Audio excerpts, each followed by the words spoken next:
అప్పుల ఊబిలో కూరుకుపోయిన ఏపీని చంద్రబాబు ఒక్కరే కాపాడగలరంటూ తెలుగుదేశం పార్టీ అరకు నియోజకవర్గ ఇన్ఛార్జ్ సివేరి దొన్నుదొర అన్నారు.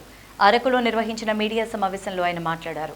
ఎన్నికల్లో ఇచ్చిన హామీని నెరవేర్చాలంటూ అంగన్వాడీలు డిమాండ్ చేస్తూ ఉంటే వారిపై ఎస్మా చట్టం ప్రయోగించడం దుర్మార్గమంటూ జగన్మోహన్ రెడ్డి అరాచక పాలనకు ఇదొక సంకేతం అంటూ మండిపడ్డారు.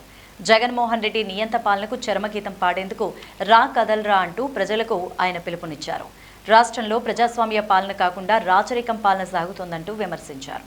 కేసులు అరెస్టులు చేస్తున్నటువంటి పరిస్థితి మనం చూస్తున్నాం. అలాగే ఆయన ఉద్యోగస్తుల విషయంలో అనేకమైనటువంటి వరాలు ఇచ్చారు.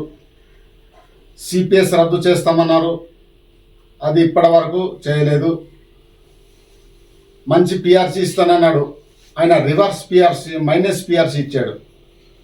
ఈ రాష్ట్రంలో ఇప్పటి వరకు జరగనటువంటి పిఆర్సీ ఇచ్చి ఉద్యోగస్తులను పూర్తిగా అన్యాయం చేశారు. అలాగే అంగన్వాడీ టీచర్స్ పరిస్థితి చూసినట్లయితే మరీ దారుణం. పెద్ద ఎత్తున రాష్ట్ర వ్యాప్తంగా పెద్ద ఎత్తున ఉద్యమం చేస్తున్నారు. కనీసం వాళ్ళ సమస్యలు, వాళ్ళ న్యాయమైన కోరిక కోరుతున్నారు. అంగన్వాడీసు నెలకి 26,000 కనీస వేతనం. ఇప్పుడున్నటువంటి ధరలు జగన్మోహన్ రెడ్డి మీరే పెంచే విపరీతమైన ధరలకి తగ్గట్టు జీతం కూడా పెంచవలసిన బాధ్యత మీకు ఉందా లేదా అని వీళ్ళు అడుగుతా ఉన్నాను.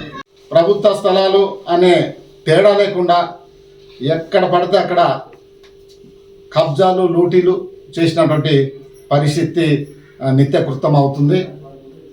ఇక్కడ ఉన్నటువంటి ఆంధ్ర రాష్ట్ర ఆడపడుచులకు కనీసం రక్షణ లేని పరిస్థితి, వాళ్ళ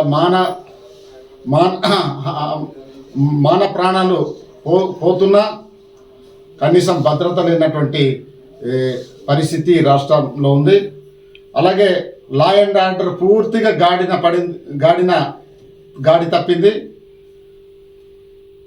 ఈ పోలీస్ వ్యవస్థ ఈ రాష్ట్ర ప్రభుత్వానికి జగన్మోహన్ రెడ్డికి తొత్తులై వైఎస్ఆర్సీపీ కార్యకర్తలుగా ప్రవర్తిస్తూ కనీసం